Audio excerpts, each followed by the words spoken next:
मैया यशोदा के लाल चोर नंद गोपाल भगल सगरो सोर सोर सोर कान्हा मखन चोरा मैया बन के चोर चोर चोर कान्हा मटकी फोड़ैया बन के चोर चोर चोर कान्हा मखन चोरा कान्हा मखन चोरा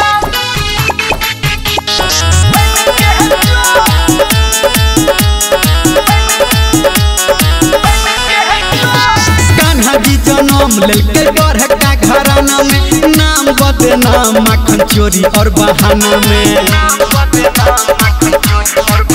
हे यो कान्हा जी जनम ललके बड़का घराना में नाम बदनाम माखन चोरी और बहाना में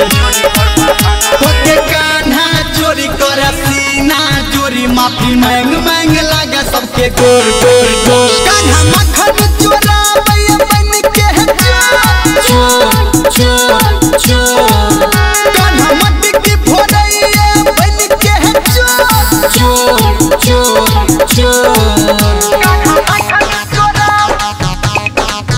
कान्हा मखन चोरा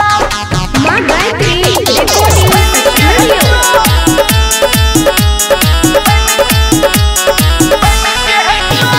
सबके लोभावे कान्हा बाते बात में गोपी ग्वाला के साथे साथ में